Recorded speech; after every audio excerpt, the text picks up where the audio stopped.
Depuis le 1er juillet 2018, le décret portant limitation de l'âge des véhicules d'occasion importés en Côte d'Ivoire, communément appelé France au revoir, est une réalité. Cette décision n'est pas sans conséquences sur le secteur du transport et bien sûr les recettes fiscales. Pourquoi une telle décision du gouvernement ivoirien? Quel est son impact réel sur l'économie, l'environnement et la société? Nous en parlons aujourd'hui dans notre émission Ça fait débat. Merci de nous suivre sur Business 24 Africa.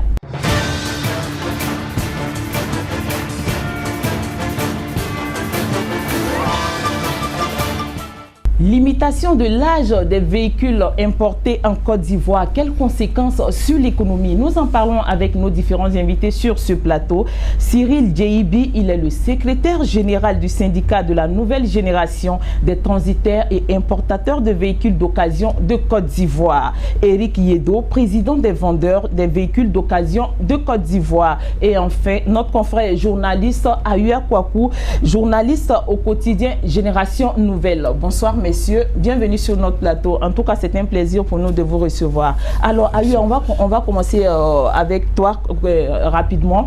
Dis-nous concrètement, que dit ce décret?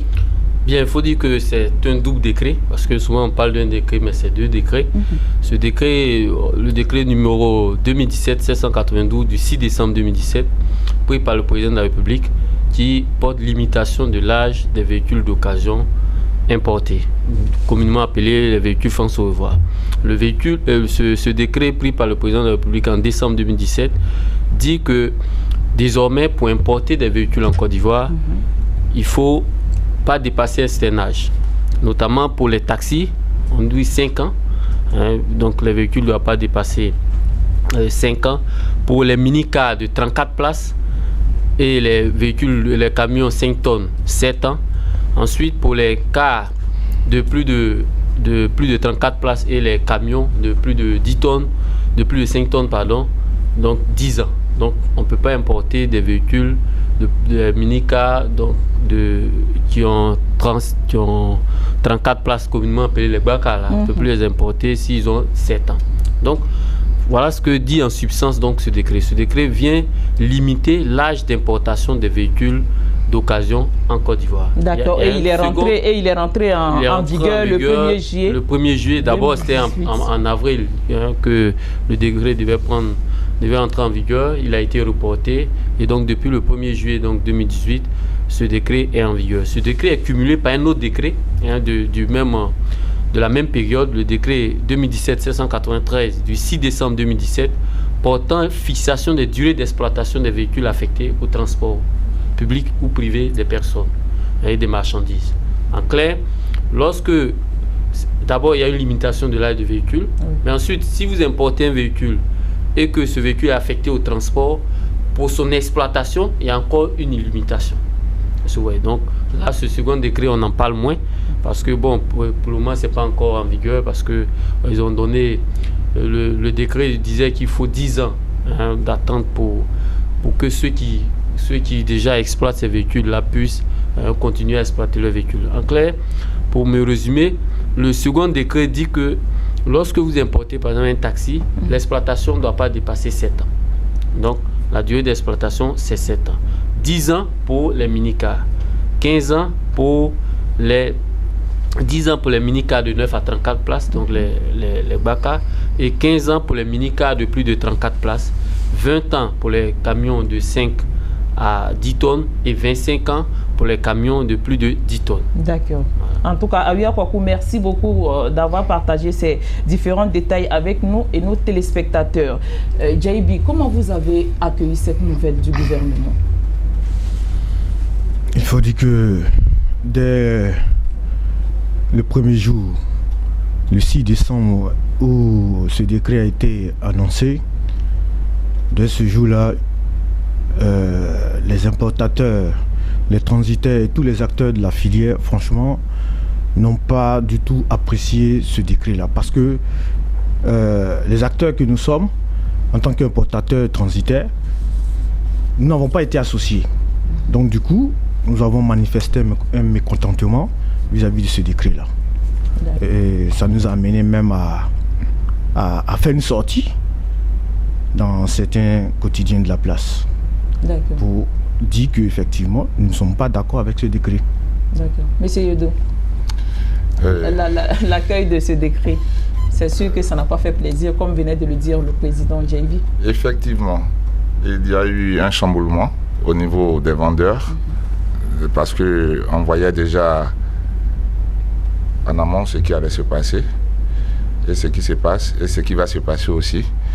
On avait déjà vite calculé les conséquences, pas davantage, parce que là c'était les conséquences, les inconvénients qui devaient frapper les personnes et les acteurs de ce milieu-là. Et nous sommes basés chez nous, de notre côté, sur le côté social. On voyait déjà les répercussions dans peu de temps avec l'avènement de ce décret. Mais pendant ce temps, nous avons commencé à réagir automatiquement, voir comment est-ce qu'on pouvait discuter pour avoir au moins une entente avec le ministère, avec le gouvernement, pour que cela se fasse dans un juste milieu et que tout le monde puisse bénéficier de ces réformes-là. Mais rien à faire, ils n'ont pas voulu nous écouter. Ils ont appliqué. Et puis, voilà ce qui se passe. D'accord. Alors, mais avant, ce que moi je voudrais savoir, est-ce qu'avant l'entrée en vigueur de ce décret-là, il n'y a pas eu quand même des pourparlers, il n'y a pas eu des consultations initiées par le ministère, par exemple, des Transports? Oui, monsieur Idjabi. Oui, il faut dire que nous avons protesté dès le début et le ministre a demandé qu'on forme un comité paritaire avec tous les vrais acteurs. Et chose que, au dernier moment, les vrais acteurs n'étaient pas associés. Ça dit que, je ne sais pas, il y a des acteurs qui les vrais acteurs n'étaient pas associés. Oui, les vrais acteurs, quand je dis les vrais acteurs, je veux dire que nous, en tant que syndicat de la nouvelle génération des transitaires et importateurs de véhicules d'occasion, n'avons pas été associés. Les vendeurs de véhicules d'occasion de Côte d'Ivoire n'ont pas été associés. Donc vous voyez qu'il y a les acteurs privilégiés du secteur qui n'ont pas été associés. Nous avons vu des acteurs qui ont été fabriqués, qu'on a vu discutant à notre place. Alors que ce n'étaient pas des acteurs privilégiés. Monsieur Yodo, vous confirmez ce qu'il dit? Oui, effectivement. Principalement à notre côté, l'AVOC, qui regroupe tous les vendeurs de véhicules importés d'occasion de Côte d'Ivoire. On n'a jamais eu de mail de la part d'un ministère visant à ce qu'on soit mis ensemble pour pouvoir discuter avant que ce décret-là ne soit mis en application. Jamais. D'accord. Awia Kwaku, vous avez eu le temps d'aller sur le terrain, de mener des enquêtes au guichet unique automobile néanmoins. Qu'est-ce que vous avez constaté? Est-ce qu'on peut partager votre constat après l'entrée en vigueur de ce décret? Oui, il faut le dire, quelques mois seulement après l'entrée en vigueur donc, de ce décret, donc depuis le 1er juillet, il faut dire que beaucoup d'acteurs souffrent de l'application de ce décret. Notamment même le guichet unique automobile. Le guichet où vous arrivez aujourd'hui, l'activité a baissé. Nous avons été sur le terrain, on a rencontré certains acteurs, on a vu que au niveau du guichet, les gens travaillent peu. Pourquoi? Parce que la plus grande partie de leurs activités est due à l'importation de véhicules d'occasion. Donc, vous allez voir qu'il y a déjà des chauffeurs, des conducteurs qui ont été mis en chômage technique, qui ont été licenciés. Parce que lorsque les véhicules viennent sur PAC, déjà au niveau du port, ce sont ces chauffeurs-là qui les envoient au niveau du guichet pour l'immatriculation, pour les formalités. Et lorsque les véhicules ne peuvent plus venir, ceux-là déjà, ils n'ont pas de travail. Donc, il y a déjà ceux-là. Et ensuite, on a même rencontré les transitaires. On a vu certains jeunes transitaires qui également éprouvent des difficultés puisque la plus grande partie de leur activité est due à l'importation des véhicules d'occasion. Et donc, l'activité n'est plus court évidemment, il y a une répercussion sur ces acteurs-là. Il y a également que des amateurs qui ont également des difficultés parce que ceux-là voyaient principalement, donc on voyait les véhicules d'occasion. Donc quand l'amateur vient, il faut dire qu'il y a il y a tout un assemblage de personnes qui travaillent autour, ceux les accouniers, voilà. Donc tous ces mondes-là a été impacté par la décision prise par l'État de Côte d'Ivoire depuis le 6 décembre 2017 et entrée en vigueur depuis le 1er juillet 2018. D'accord. Bon, on va revenir tout à l'heure. Je vais vous demander personnellement votre avis sur cette question-là. Mais je me retourne vers vous. Il y a quand même des mesures compensatoires prises par l'État. Qu'en est-il aujourd'hui? Qu'en est-il, M. Ledo? Effectivement, lors d'une rencontre, d'un débat avec l'un des envoyés du ministre, il aurait fait savoir à toute la population ivoirienne qu'il y avait des mesures d'accompagnement. Et il s'était bien entendu bien avant de mettre en vigueur ce décret-là. Mais dans le fond, rien n'y a fait.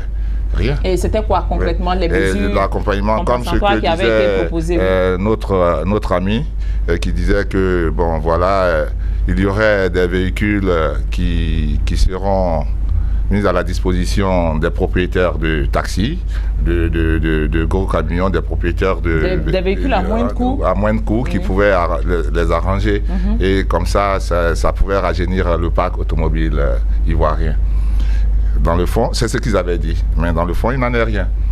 Puisque ça partait sur un autre débat. C'était carrément une affaire, je vais dire, de gouvernement à gouvernement, sans se soucier de la population. Ils n'ont pas regardé le côté, le volet social. Et puis, ils n'ont même pas fait de calcul de ce que ça allait porter comme inconvénient dans les trimestres qui suivaient. Voilà. Et le fait encore qu'on a remarqué, c'est que quoi? Selon le comité paritaire formé par monsieur le ministre, le soi-disant comité paritaire formé par monsieur le ministre, on a vu qu'à la signature, il y avait des personnes importantes qui faisaient partie de ce comité-là qui n'ont pas signé. Et on a des notes, puisqu'il faut signer et puis approuver pour que cela soit mis en vigueur, après que ça a été reporté pour 3 mois. Puisque ça devait rentrer en vigueur en mars, et on devait discuter ensemble pour que avant fin juin, on puisse trouver une solution ensemble avec les deux acteurs que nous sommes. Parce que vous devez savoir quelque chose, nous sommes regroupés en plateforme avec le CNRG, c'est-à-dire la commission des gares routières, voilà, la coordination des gares routières, la coordination des propriétaires des taxis-compteurs et des taximètres en Côte d'Ivoire, avec la coordination des propriétaires de taxis et des petites voitures, les taxis communaux de Côte d'Ivoire. D'accord. Et on s'est mis d'accord pour trouver une solution avec monsieur le ministre, et cela devait se faire dans le mois de juin, ensemble, trouver un juste milieu. Mais il est parti un peu plus vite que nous. Il a fait venir, d'après mon très cher ami Cyril, des personnes qui n'étaient pas vraiment dans le milieu, qui ont approuvé les signatures. D'autres même se sont pris pour les présidents des vendeurs de véhicules automobiles de Côte d'Ivoire, ce qui n'en est rien, puisque c'est moi qui suis le principal. On a vu qu'il y a eu des signatures apposées pour que cette loi-là s'applique au niveau du 1er juillet. D'accord. Et j'ai pas fini, madame, oui, parce que il y a un autre truc qu'on doit savoir et que toute la population doit savoir. Au moment où on a su que ces personnes-là sont venues pour signer, on a vérifié. Sur 11 signataires, il y a seulement 4 ou 5 qui ont signé. Moi, je retiens le nom de ceux qui n'ont pas signé. D'accord. Quand je prends la fiche et qu'on vérifie, le ministère de l'économie et des finances n'a pas signé parce qu'il y avait un représentant qui faisait partie du comité paritaire formé par le ministre du Transport. Le responsable des grands accognés, c'est-à-dire Grimaldi, tout, ils n'ont pas signé. La douane, c'est-à-dire le budget même, la douane n'a pas signé. Le regroupement des accognés de Côte d'Ivoire, des grands amateurs, ils n'ont pas signé aussi. Vous voyez ici 11 signataires, il y a au moins le ministre du Commerce même qui qui a la charge même d'organiser l'importation des véhicules, parce que interdit un véhicule. Mais comment vous expliquez le fait qu'eux ils n'ont pas. Oui, mais comment vous expliquez le fait qu'ils n'aient pas voulu signer, que eux ils se soient abstenus pour le. Voilà, c'est qu'ils vont avec nous directement. Ça veut dire que ce décret-là n'a pas été bien étudié avant d'être mis en application. Voilà, c'est ce que ça signifie. Et c'est comme ça que il a failli avoir une marche, mais on a interdit directement parce que nous sommes très intelligents, on ne va pas aller d'une manière barbare. On a signifié cela au niveau de la préfecture de police. Le préfet de police d'Abidjan a demandé qu'on soit en contact avec le ministre, où on a eu une réunion avec le ministre pour revoir bien avant cette application-là. Et on a été reçu par le ministre le 3 juillet. En ce moment, le décret n'était pas encore appliqué. Ça se disait dans les coulisses, mais rien n'a été fait sur papier. Et c'est le 3 qu'on ne s'est pas entendu dans les locaux avec le ministre du Transport. Il a dit que ouais, là c'est ça, il faudrait qu'on continue. C'est en ce moment-là que le 3 juillet, monsieur le ministre a signé ce décret pour dire que c'est appliqué depuis le 1er, c'est-à-dire un décret applicable rétroactif. Ce qui ne se fait pas dans les normes. D'accord. Voilà. D'accord, ok. Abia, un commentaire là-dessus. Oui. C'est quand même important ce qu'ils sont en train de dire. Un décret qui a été, comme vous l'avez signifié tout à l'heure, induit par le président de la République ou des ministères encore refusent de le signer. Ça veut dire beaucoup de choses. Ce que je voulais dire, c'est qu'il faut d'abord partir. Pourquoi est-ce qu'il y a eu ce décret? Et puis ensuite, qu'est-ce qui s'est passé? Et puis certains acteurs n'ont pas été associés. Là, les acteurs sont mieux placés. Et puis, quel est le constat aujourd'hui? Qu'est-ce que aujourd'hui ce décret apporte à l'économie ivoirienne aujourd'hui? Parlons d'abord de pourquoi le décret a été pris selon l'État de Côte d'Ivoire. Donc, selon le ministère, la réalité c'est que de 2000, je relève les statistiques prononcées par le ministre lui-même, de 2000 à 2016, il y a 60 000 véhicules immatriculés, véhicules d'occasion immatriculés, contre 3 000 véhicules neufs. Et 75% du parc automobile a un âge moyen de 16 à 20 ans. Et l'âge moyen est de 25 ans pour les poids lourds et 22 ans donc pour les poids, également pour les poids, 25 ans l'âge moyen pour les poids lourds et 75%, donc 16 à 20 ans pour les petits véhicules. Donc le constat est que en Côte d'Ivoire, le parc automobile est vieillissant. C'est un constat, on est tous d'accord là-dessus. Maintenant, l'État a décidé donc de prendre de nouvelles mesures pour changer le parc automobile. Mais est-ce que, et l'État, on a demandé au ministère, est-ce que ces mesures que vous prenez, est-ce qu'il y a des mesures d'accompagnement pour que, bien sûr, les mesures puissent profiter à l'ensemble de la population, y compris les acteurs eux-mêmes? Là, le ministre, je me rappelle bien que le ministre avait dit que les mesures qui allaient être prises allaient être de sorte qu'on allait diminuer les droits de douane, de sorte que celui qui paye un véhicule au prix, un véhicule peut-être, je prends un montant 3 millions, un véhicule de plus de 10 ans à 3 millions, peut avoir un véhicule à moins de 5 ans à ce prix-là. Bon, là, en ce moment, journaliste que nous étions, on a dit, bon, ok, si ça en est ainsi, si l'État peut effectivement diminuer les taxes et favoriser cela, en ce moment, les opérateurs peuvent continuer les activités, la population aussi gagne, et puis, évidemment, le parc automobile sera renouvelé. Aujourd'hui, quelle est la situation, quelques mois après? Quelques mois après, c'est que les acteurs se disent n'avoir pas été associés, les acteurs disent les mesures préconisées ne sont pas entrées en vigueur, ça dit que donc il n'y a jamais eu de diminution dans des droits de douane, et puis ensuite il devait y avoir une dématérialisation des procédures, éliminer les faux frais, de sorte que le dédouanement, même si c'est un véhicule neuf, un véhicule de moins de 5 ans, pas neuf, de moins de 5 ans, ça ne soit pas coûteux. Le prix au consommateur ne soit pas élevé. Donc voici, il y avait un certain nombre de mesures qui devaient accompagner le décret, de sorte à ce que, en Côte d'Ivoire, le parc automobile soit moins vieillissant, parce qu'il faut le reconnaître, nos parcs, surtout au niveau du transport, le parc automobile est vieillissant, il y a trop d'accidents de la route, tout cela, c'est dû à ce parc-là. Mais la réalité aujourd'hui, ces mesures ne sont pas encore entrées en vigueur. Dès lors, les importateurs et tous les autres acteurs qui travaillent sur ce secteur, ils n'arrivent pas à importer des véhicules parce que le prix reste toujours élevé, de moins de 5 ans. Le consommateur aussi ne sera pas en mesure de payer un véhicule de moins de 5 ans tel au stade actuel, sans autre mesure. Donc vous voyez que les mesures d'accompagnement que le ministère avait annoncé pour rassurer la population, pour le moment, ces mesures ne sont pas encore entrées en vigueur. Voilà un peu notre inquiétude à ce niveau. D'accord. Alors, vous aviez dit quelque chose tout à l'heure qui est très important. Au-delà du renouvellement du parc automobile, je me retourne maintenant vers les acteurs. Est-ce qu'au fond, ce décret aussi n'est pas pris pour vous donner peut-être le monopole de l'importation, peut-être des véhicules, peut-être de revoir un peu, de remodeler votre façon de travailler. Et ça m'amène à vous poser la question de savoir qui détenait le monopole. Est-ce que ce sont des Ivoiriens ou bien si c'est des gens de l'extérieur? Parce que cette question aussi revient souvent. Qui détenait le monopole de l'importation des véhicules d'occasion en Côte d'Ivoire? Eh bien, c'est des Ivoiriens. C'est des Ivoiriens? Oui, c'est des Ivoiriens. D'accord. Des jeunes Ivoiriens surtout encore, des jeunes Ivoiriens. Mais ce que je voulais ajouter par rapport à notre ami... On aurait appris dans les coulisses que ça appartenait à des Libanais. Non, je suis le président des vendeurs de véhicules automobiles de Côte d'Ivoire. Vous détenez le plus grand chiffre d'affaires. Voilà, nous avons au moins sur Abidjan seulement, nous avons 630 packs répertoriés et au moins 500 enregistrés.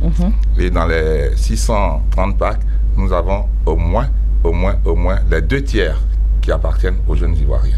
D'accord. Il n'y a pas de sous-traitance. C'est seulement que vous, les Ivoiriens... Oui, c'est la priorité qui est partie là-bas. D'abord, moi, c'est comme ça depuis 2008 où il faut faire travailler la jeunesse ivoirienne. J'ai mis une certaine politique en marche où, sur un groupement de vendeurs, sur 10 vendeurs, vous allez trouver 7 Ivoiriens. D'accord. Et au moins un des pays de la CEDEAO et les 2 autres marocains ou bien libanais ou bien français. Je peux vous donner toute la liste et puis vous allez voir le nombre de propriétaires de parcs, c'est-à-dire propriétaires de sociétés, de petites et moyennes entreprises qui existent en Côte d'Ivoire. Maintenant, quand on parle de la limitation d'âge des véhicules et tout pour renouveler le parc, il y a un système pour pouvoir renouveler le parc. La Côte d'Ivoire, les véhicules ne s'arrêtent pas seulement qu'à Abidjan. Il y a les villes à l'intérieur. Et là-bas, il y a des villes même qui ne reçoivent même pas 2 à 3 véhicules par semaine. C'est à nous de pouvoir contrôler et la visite technique et tout et changer un peu la mentalité des propriétaires de véhicules si les visites se passaient normalement. Parce qu'il y a des véhicules de 40 à 50 ans qui roulent. Et puis au niveau du carburant aussi, c'est dans ces 2 jours-là, dans ce dernier trimestre qu'on remarque qu'à Abidjan, il n'y a pas assez de fumée parce que là, ils sont en train de traiter le carburant. Sinon, auparavant, ce n'était pas ça. Est-ce que ce n'est pas aussi la conséquence de la mesure qui a été prise, par exemple, sur l'environnement? Oui, ils se sont mis d'abord sur ça en disant que l'air était pollué. Oui. Alors qu'il n'en était rien. Certes, c'était pollué, mais nous, ça n'a pas grand effet sur nous ici, puisque nous sommes contrôlés du registre corallien. Juste à côté, nous avons la forêt qui est à côté. Oui, donc, mais vous êtes d'accord avec moi qu'un véhicule qui émet du carbone, si c'est 1 véhicule, 2 véhicules, 3 véhicules, on peut comprendre, mais si le chiffre se multiplie à 50 véhicules, à 100 véhicules, à 1000 véhicules, à des millions de véhicules, c'est quand même un risque qu'on court en matière d'environnement. Environnement, c'est eux-mêmes qui créent ce risque-là. C'est le gouvernement. Comment ça? Parce que c'est le carburant. Tout véhicule, tout matériel roulant et qui prend de l'essence ou bien du kérosène, du gasoil, tout, c'est la combustion. Il y a combustion. Si on a un bon carburant bien traité, le pétrole est bien traité avec tout ce qu'il faut, eh bien, il n'y a pas de problème. Il y aura moins de pollution. C'est pour ça qu'en Europe, on nous parle d'Euro 3, Euro 4, Euro 5, Euro 6. Voilà. Ça se contrôle au niveau de la cire. Nous, on ne peut pas concevoir qu'on a une usine de raffinerie. Et puis, nous sommes les premiers à être servis du mauvais carburant dans le monde entier. Nous faisons partie des 8 pays au monde. Peut-être que ça commence à se régler maintenant. Et c'est vérifié, je l'ai dit, avec chose comme on appelle assurance. Et ça a été vérifié partout. C'est eux qui créent ce système-là. Donc, si on revient sur la vente des véhicules ou bien on revient sur le nombre de véhicules qui circulent, la Côte d'Ivoire ne s'arrête pas qu'à Abidjan. On peut décongestionner. Si vous ne voulez pas que des véhicules de telle année roulent sur Abidjan, eh bien, les propriétaires, vous leur dites, on a besoin de faire du transport au nord, là-bas, à Kong, à Korogo, à Boaké, à Degonefla, à Dabou, ou bien à Boisflé. Mais faites, c'est-à-dire dispatcher, de telle sorte qu'à Abidjan, ou bien s'ils sont très têtus et que, excusez-moi du terme, qu'ils ne veulent pas déplacer les véhicules et croient que c'est seulement à Abidjan qu'on fait, ben, ils n'ont qu'à prendre une loi ou bien un décret encore comme ils le font d'habitude pour dire que de telle date à telle date, des véhicules ou bien à partir de cette année-là, les véhicules qui ont plus de 15 ans ne doivent pas rouler à Abidjan. Vous allez voir qu'ils vont trouver une place où rouler. Et puis nous sommes dans le secteur du transport. C'est le ministre du Transport qui a pris ce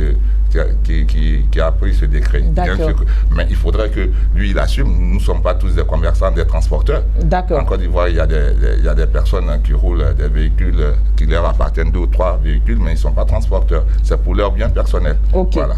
Mais je dirais bien un commentaire. Bon, concernant le rajeunissement de parc automobile. Bon, l'idée du rajeunissement des parcs automobiles n'est pas mauvaise. Mais c'est comment est-ce que l'État fonctionne pour mettre en place le décret. Comment l'État fonctionne pour faire marcher cette idée-là. Concernant le rajeunissement, je pense que l'État devait associer les acteurs que nous sommes. Parce que nous, en Côte d'Ivoire, nous importons en fonction de la demande. C'est parce que les Ivoiriens demandent tel véhicule que nous, en tant qu'importateurs, nous importons ces véhicules. Maintenant, si l'État demande à rajeunir les parcs auto, je pense que c'est d'appeler les acteurs que nous sommes pour discuter. Voilà, nous voulons prendre un décret, mais qu'est-ce qu'il y en a dans votre secteur? Chose que le ministère du Commerce a fait avec nous. Le ministère du Commerce a travaillé avec nous. Avant l'application du décret en avril, ils nous ont appelés pour discuter avec nous. Ils nous ont dit, voilà, on doit prendre des mesures concernant la limitation d'âge des véhicules, mais il faut qu'on trouve ensemble le juste milieu pour ne pas que vos activités aient un coût après l'application du décret. Donc ensemble, on a réfléchi. On a réfléchi et on a sorti quelque chose d'intéressant, où tout le monde s'est accordé là-dessus. Mais à notre grand surprise, c'est le ministère du Transport qui est sorti avec un décret, qui a fait un forcing, où nous, les importateurs, on était étonnés. C'est pourquoi nous sommes sortis pour décrier que nous ne sommes pas d'accord. Donc le rajeunissement du parc automobile, l'idée est bonne, mais pour la faisabilité, il faut associer les acteurs. Maintenant, concernant comment dirais-je, l'environnement. Oui. L'environnement, moi je pense que la question d'environnement en Côte d'Ivoire, ça ne tient pas. Oui, il y a des pays comme l'Allemagne, les États-Unis, la France qui sont plus industrialisés que la Côte d'Ivoire. Mais seulement que là-bas, on n'utilise pas les véhicules à gasoil. On utilise on utilise plus les véhicules à essence. Ce qui a un impact, mais c'est là-bas que nous achetons ces véhicules différent sur les véhicules là. Moi, je te dis que j'ai un client qui est là en Europe, qui a acheté un véhicule gasoil que le blanc était en train de rouler en pleine ville. En pleine ville. Il lui a dit, la voiture me plaît, je vais l'acheter. Mais c'est un véhicule gasoil. Il l'a acheté avec le client. Ce sont des véhicules qui roulent en Europe. Ce sont des véhicules qui roulent dans ces grands pays. Mais pourquoi l'impact? Comment vous expliquez que l'impact sur l'environnement ne soit pas aussi considérable qu'en Afrique ou qu'en Côte d'Ivoire? C'est tout simple, madame. Oui. En Côte d'Ivoire, ici, on nous vend du faux carburant. Même si vous faites sortir un véhicule d'usine neuf, vous utilisez le carburant vendu en Côte d'Ivoire, en 3 mois, votre moteur est foutu. Il va fumer toujours. Tout ce qui est machine combustible émet un gaz à effet de serre. Même si ça sort de l'usine. Mais là, on essaie de contrôler quand le produit qui est utilisé pour qu'il y ait combustion soit bien. Mais en Côte d'Ivoire, c'est le contraire, on ne le fait pas. Je vous dis que nous utilisons le mauvais carburant dans le monde, et j'assure. D'accord. Alors, donc, avant de vous passer la parole, je vais le laisser terminer rapidement s'il y avait un dernier. Je voulais revenir concernant le rajeunissement. Oui. Le ministre a dit qu'il y aurait un décret pour la limitation des véhicules, tout simplement pour rajeunir le parc automobile. Parce que le parc automobile ivoirien est vieillissant. Oui, l'idée est bonne. Mais quelles sont les mesures d'accompagnement? Parce que nous importons, c'est ce que je disais, nous importons en fonction de la demande. Mais si vous voulez que nous, les importateurs, on importe de nouvelles voitures il faut revoir le taux des douanes. Il faut revoir les taxes des douanes. Parce que les taxes des douanes sont très élevées en Côte d'Ivoire. Contrairement dans notre pays voisin au Ghana, au Togo. Oui, ils ont pris les mêmes décisions. Mais au Ghana, quand tu achètes une nouvelle voiture, c'est-à-dire une voiture comprise entre 0 et 5 ans, le taux de la taxe douanière est moindre. Par contre, en Côte d'Ivoire ici, quand tu achètes un véhicule entre 0 et 5 ans, la taxe douanière est élevée. Maintenant, quand tu achètes un vieux véhicule, c'est là que la taxe douanière est basse. Contrairement au Ghana, où quand tu achètes une vieille voiture là-bas, la taxe douanière est élevée. Donc vous voyez que là-bas, ils encouragent l'importation de nouvelles voitures. Par contre, ici, ils veulent qu'on importe de nouvelles voitures, mais il n'y a pas de mesures d'accompagnement. Et alors que le taux des douanes, la taxe douanière en Côte d'Ivoire est très élevée. Donc c'est ce qui fait qu'aujourd'hui, les importateurs ne peuvent plus importer de nouvelles voitures. Et aujourd'hui, ce problème des décrets-là a créé un véritable problème dans notre rang. D'accord, on va revenir tout à l'heure aux conséquences. Mais avant, je vais te laisser la parole rapidement à Ua pour que tu te prononces sur le cas de l'environnement. Et puis voilà. Oui, ce que vous voulez dire, c'est que l'impact au niveau de l'environnement n'est pas grand. C'est pas là, c'est pas l'objectif du gouvernement. L'objectif du gouvernement, c'était de dire qu'il y a trop d'accidents. En Côte d'Ivoire, la route tue plus que toute autre chose. Donc, il faut rajeunir le parc. Il faut faire en sorte que nos parcs soient moins anciens. Sinon, si c'est l'environnement, même si vous avez un nouveau véhicule et que vous n'entretenez pas ce véhicule va évidemment dégager n'importe quoi. Mais s'il y a un entretien des véhicules, je pense que ça limite le problème de l'impact environnemental. On remarque qu'en Côte d'Ivoire, il y a beaucoup de véhicules qui circulent, qui ont la visite technique, et on se demande comment est-ce que ces véhicules-là font pour pouvoir avoir la visite technique. Donc, le problème à ce niveau-là ailleurs. Donc, aujourd'hui, pour moi, le décret, là où il faut l'analyser, c'est surtout quel est son impact social. Et surtout, que faire pour que ce décret-là ne puisse pas tuer tout un secteur d'activité. Et beaucoup d'autres travailleurs d'ailleurs. Aujourd'hui, vous allez voir les laveurs de véhicules, ceux qui travaillent sur des parkings, commencent à diminuer. Il y a beaucoup qui ont perdu leur emploi. Qu'est-ce qu'il faut faire pour que ce secteur-là retrouve son luxe et que le guichet ne meurt pas et que beaucoup d'autres acteurs ne meurent pas? Donc c'est l'impact social qui est plus important. Et c'est sur cela que le gouvernement doit donner plus de garanties. Quelles sont les mesures d'accompagnement réelles?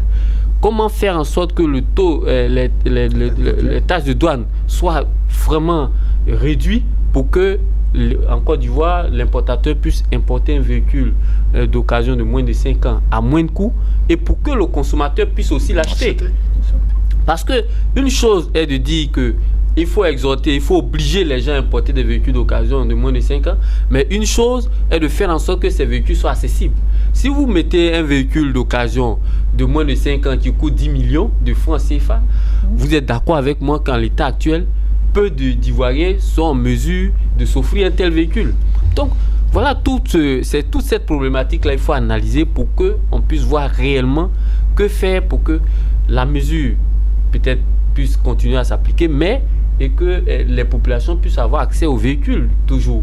Parce que si un véhicule d'occasion de moins de 5 ans arrive et il est vendu à 10 millions ou bien à 9 millions, là où par le passé avec 3 millions et 3 millions 5, l'Ivoirien de standing moyen peut s'offrir un véhicule en bon état, vous voyez que il ne peut pas s'offrir ce véhicule, et en ce moment-là, tout le monde a commencé à bouder le gouvernement pour cette mesure-là. D'accord, ok.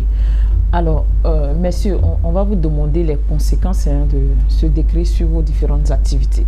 Monsieur Yedo. Eh bien, moi, à notre niveau, c'est la catastrophe. C'est la catastrophe, pourquoi? Parce qu'il y a des parcs qui sont en train de fermer. Sur 600 parcs, il y a un tiers déjà qui ferme. Il y a réduction. Et parmi nous, il y a d'autres qui sont en même temps vendeurs, propriétaires de parcs et importateurs qui n'arrivent plus à faire venir des véhicules.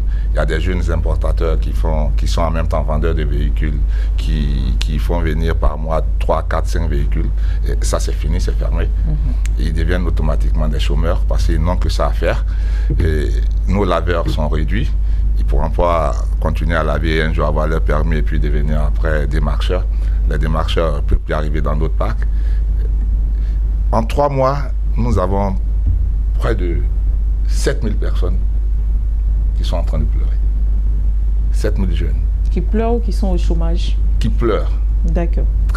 Un chômage très technique. Voilà. Et c'est ça le problème.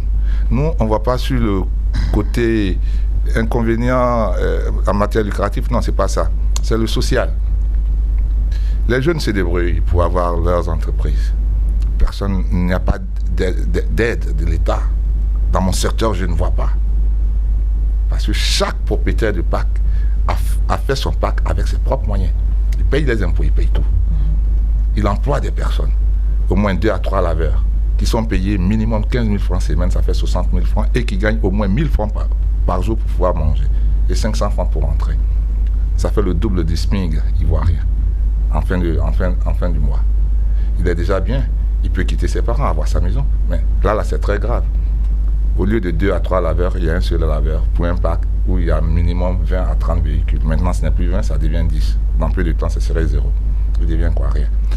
Le propriétaire de parc qui a sa petite entreprise, qui a une petite et moyenne entreprise, jusqu'en février-mars, il va fermer. Parce que ça ne rentre plus. Les importateurs n'en voient plus, puisqu'ils sont en dépôt-vente. Il va en chômage. Un homme qui a toujours eu à brasser de l'argent et à employer des personnes. Et qui va l'employer? Il n'y en a pas. L'État ne crée pas, mais ils font disparaître les créateurs. Et quand ils nous disent qu'ils ont une politique d'insertion des jeunes, je ne vois pas. Je ne vois pas, parce que je ne sais pas comment ils réfléchissent. Excusez-moi, mais c'est comme s'ils n'étaient pas en Côte d'Ivoire, ils étaient sur Mars. Parce qu'ils ne connaissent pas les réalités de la vie. Le jeune Ivoirien aime travailler. Il aime être au devant. Quand quelqu'un, même s'il y a une autre personne qui vient montrer quelque chose sur le territoire, quand l'Ivoirien s'y met, il devient le premier. On est d'une intelligence très rare. Et bien, si nos gouvernants ne comprennent pas cela, ça serait difficile. On dirait qu'ils veulent nous mettre à la traîne. Il y a plein de solutions pour trouver une bonne méthode par rapport à ce décret qui est devenu une loi. Parce que là, tout le monde est affecté. Cherchons les raisons ailleurs, trouvons une bonne solution pour qu'on puisse remettre tout ce mouvement-là en marche. Et ça va aller. D'accord. C'est tout. Les solutions, on va y arriver tout à l'heure, vos solutions bien évidemment. Alors, un mot sur les conséquences. Ok. Je dirais que les conséquences sont énormes parce qu'il faut dire qu'aujourd'hui, à cause du décret, le port autonome est devenu comme un cimetière. Aujourd'hui, on peut jouer au Maracana, au port autonome d'Abidjan. Et le guichet unique, pareil. Le guichet unique, pareil. Quand vous arrivez au guichet unique, le guichet unique est pratiquement désert. Parce qu'il n'y a plus personne. Tout le monde, les opérateurs cherchent à se réorienter, les opérateurs cherchent à se reconvertir. Il faut dire que les conséquences sont énormes. Parce qu'aujourd'hui, ce décret-là a menacé plus de 30 000 emplois, directs et indirects. Parce que il y a dans notre corporation, en fait, je dirais que c'est une chaîne. C'est une chaîne parce que il y a les importateurs que nous sommes, il y a les transitaires, il y a les dockers, il y a les vendeurs, il y a les vendeurs de pièces détachées, il y a les amateurs, il y a les accouniers, il y a il y a vraiment toute une grande famille dans le secteur de véhicules d'occasion. Donc je pense qu'avec un secteur qui apporte plus de 100 milliards à l'État de Côte d'Ivoire, ce n'est pas un secteur à rejeter du revers de la main, comme si c'était un secteur qui n'apportait rien à l'État de Côte d'Ivoire. Nous participons à l'évolution de ce pays. Et l'importation des véhicules d'occasion, c'est nous les jeunes Ivoiriens qui avons créé cela. Ce n'est pas l'État de Côte d'Ivoire qui a créé cet emploi pour nous. C'est nous qui avons créé cet emploi. Alors s'il devait avoir une réforme, il devait nous associer pour pouvoir s'asseoir et discuter. Mais aujourd'hui, voilà 3000 emplois qui ont été menacés. Tout le monde est parti. Le guichet unique, le port est devenu désert. Tout le monde se plaint. Donc vraiment, les conséquences sont énormes. C'est pourquoi nous appelons l'État à revenir, en tout cas, s'asseoir et discuter avec les acteurs, comme le ministère du Commerce l'a fait. D'accord. On aura le temps de revenir tout à l'heure sur les solutions et vous allez donner vos différentes propositions. Awia, toi, tu as été sur le terrain, tu as vu un peu comment les choses se passent. Et récemment, la DGI a fait une faillite. Ils ne sont pas arrivés à boucler le budget au niveau des recettes fiscales. Est-ce que la limitation de l'âge des véhicules d'importation en Côte d'Ivoire n'a pas eu un impact sur la recette fiscale de la DGI, de la Direction générale des impôts? Bon, je ne peux pas lier l'importation, la limitation de l'âge d'importation aux recettes fiscales, parce que le fait que la DGI n'a pas pu atteindre ses objectifs ne date pas de longtemps. Hein. Oui, ça ne date pas de longtemps. La mesure est rentrée en vigueur véritablement le 1er juillet. Oui. Il faut dire que c'est tout un ensemble. Comment est-ce que d'abord les véhicules d'occasion sont... Mais comme il venait de le dire tantôt, 100 milliards de francs CFA par an, c'est ça? C'est pas quoi? Ça, c'est peut-être par trimestre. Voilà, par trimestre. Et si on prend le 1er juillet jusqu'à le mois dernier, je pense que c'était le mois dernier, le point presse de la DGI, il y a certainement un impact. Tout à fait, ça c'est clair. C'est évident que une telle activité, lorsqu'elle connaît une baisse, forcément ça a un impact au niveau des recettes douanières et au niveau aussi des recettes fiscales. Ce que je voulais dire, c'est que tout cela, c'est tout un ensemble. Les véhicules d'occasion ont commencé à prendre l'ampleur dans ces dernières années, à la suite des crises économiques en Côte d'Ivoire. Donc, ce qui veut dire que l'Ivoirien s'est appauvri. Et ça, ce n'est pas moi qui le dis, c'est toutes les statistiques montrent que le taux de pauvreté a augmenté. Et donc, quand le taux de pauvreté augmente, on cherche à avoir ce qui est accessible, ce qui est moins cher. Donc, évidemment, les véhicules d'occasion, ils sont moins chers, dont l'Ivoirien ne peut s'offrir que cela. Donc, c'est normal que on soit encore d'une crise, on n'est pas encore tout à fait sorti de cette crise, donc c'est normal que cette même demande-là soit réelle et que l'Ivoirien va continuer, même si c'est vrai, aujourd'hui on parle d'une croissance à 7%, 8% en moyenne par an, l'Ivoirien va continuer toujours d'acheter des véhicules d'occasion, en tout cas dans la fourchette des prix de 3 millions, 3,5 millions, parce qu'actuellement, c'est ce que beaucoup de jeunes, beaucoup de travailleurs peuvent s'offrir. Donc, supprimer va forcément entraîner des grincements de dents. Grincement de dents parce que la population même ne pourra plus s'offrir certains des véhicules. Mais ensuite, les opérateurs, même vous les entendez, c'est toute une activité qui est en train de disparaître et avec des conséquences dramatiques. Beaucoup de chômage, les chauffeurs, on oublie ces chauffeurs même simplement, il y a des chauffeurs qui ne travaillent plus. Donc, aujourd'hui, les conséquences sont évidentes. Oui, les conséquences de ce décret ces conséquences sont réelles. Il y a un ralentissement de l'activité dans ce secteur d'activité. Il y a une perte de recettes, perte de recettes douanières, perte de recettes fiscales. Maintenant, qu'est-ce qu'il faut faire pour que, en tout cas, on puisse arrêter l'hémorragie, pour que le secteur ne puisse pas disparaître? Qu'est-ce qu'il faut faire? Mais on a l'impression que pour le moment, la population en elle-même, à part les acteurs de ce secteur-là, ne ressent pas encore véritablement. Ne ressent pas encore véritablement ce décret. Vous n'avez pas tout à fait, vous n'avez pas tort. Pourquoi? Parce que le décret est entré en vigueur seulement le 1er juillet. Donc il y a encore beaucoup de véhicules qui ont été importés depuis le 1er juillet. Qui sont encore là. Le décret a dit quoi? À partir du 1er juillet, c'est-à-dire que les véhicules qui étaient déjà le dossier était déjà introduit, les opérateurs avaient 3 mois jusqu'en octobre pour pouvoir régler cela. Donc, si on veut voir de juillet, août, septembre, jusqu'en fin septembre, 3 mois, donc ils avaient ces 3 mois-là pour régler ces dossiers en attente. Donc, ce qui veut dire qu'il y a des véhicules qui étaient déjà en cours, qui sont encore sur les packs. Donc, c'est véritablement dans 2-3 mois qu'on verra moins de véhicules sur les packs. Donc, c'est là que ceux qui veulent vouloir s'offrir des véhicules vont commencer à souffrir parce que les prix vont augmenter et parce qu'ils n'auront pas... Les prix ont déjà augmenté. Voilà, les prix ont commencé à être revu à la hausse. Mais c'est d'ici 3-4 mois qu'on verra véritablement cette situation-là, parce que les parcs vont totalement maigrir si le décret reste en l'état ou si les mesures d'accompagnement promises ne sont pas arrêtées, ne sont pas appliquées. Ne sont pas appliquées. D'accord. Alors, le décret est déjà rentré en vigueur, hein, comme on le disait, M. Yedo.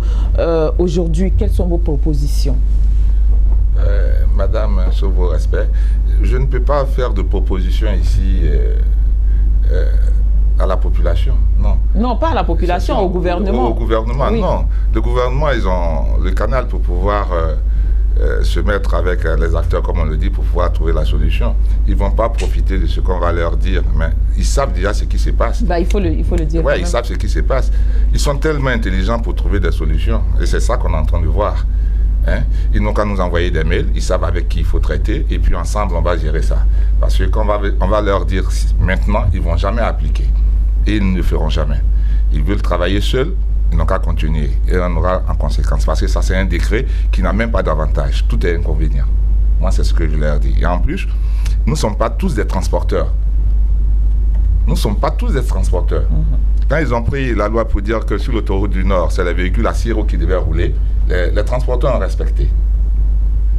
Mais il peut pas impacter en même temps avec le ministère du Commerce, et le ministère du Commerce qui reste sans dire mot. Vous dites que cela n'a pas impacté sur les recettes fiscales. C'est faux. Ça impacte sur les recettes fiscales. C'est normal. On nous a dit d'envoyer des véhicules, d'autres ont fait le plein. Et quand les véhicules sont venus, nous, on paye cash. Il n'y a pas de crédit en dédouanement. On paye cash. Avant même que les véhicules ne sortent. Il y a des véhicules qui ont été payés, où on a payé la douane, on a payé la CONAI, le dédouanement, Côte d'Ivoire logistique. On a tout fini de payer jusqu'à présent qui ne sont pas encore immatriculés. C'est ces véhicules-là qui font travailler un peu les chauffeurs du guichet ou bien du port avec les dockers. Mais tout ça a été liquidé. C'est fini avant en octobre, il a dit. Maintenant, octobre, novembre, décembre, il faut faire un point encore. C'est là qu'il n'y a rien dans la caisse. Ils n'ont qu'à avoir le courage de le dire. D'accord. Voilà. Alors, M. Djebi. Bon, moi, ce que je dirais concernant. J'espère que vous avez des propositions. Oui, nous avons des propositions. Par rapport à M. Yedo, qui ne veut plus rien dire.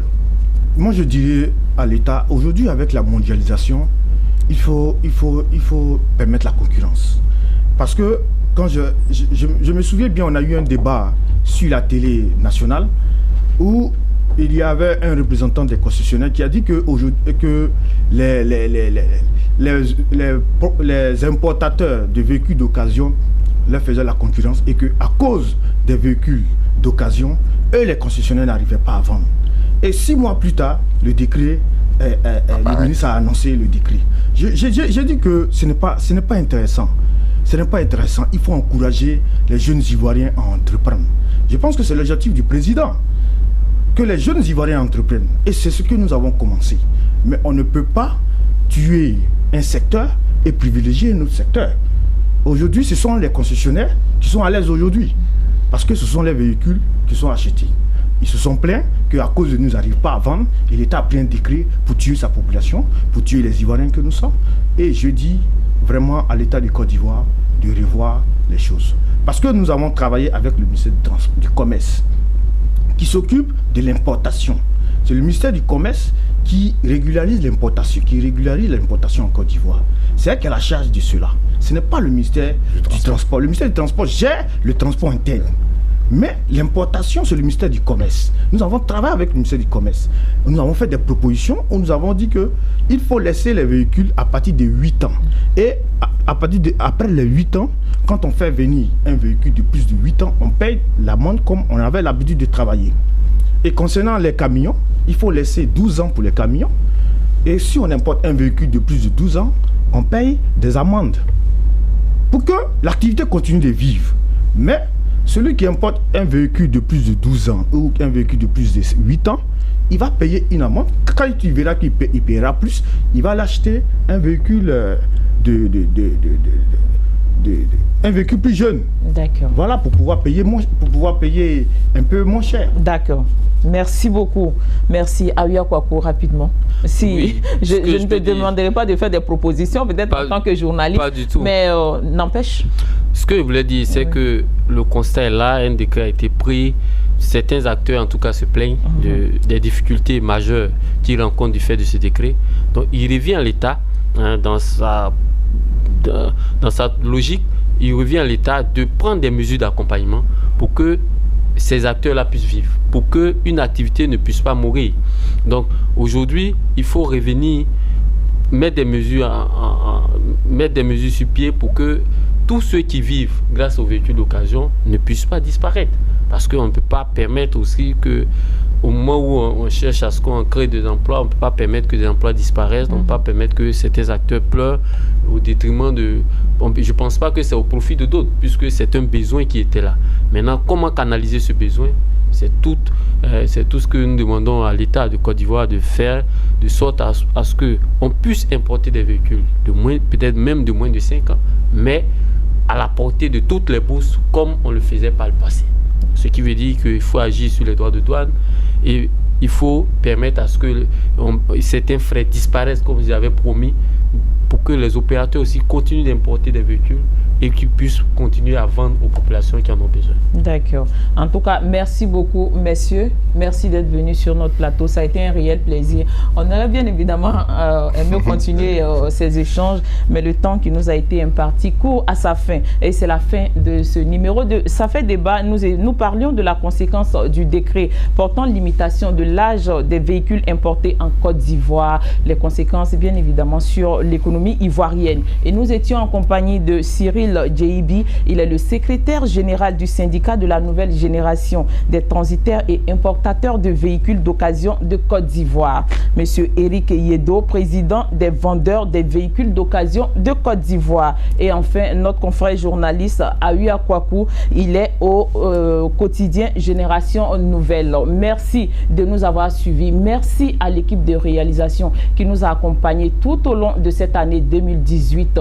Lignon Gilbert, Richard Akeke, Marius Seri, Aimé Bodjié, Jean-Charles Sibayi. Et cette équipe se joint à moi pour vous souhaiter une excellente année 2019. À bientôt pour une nouvelle émission de Ça fait débat.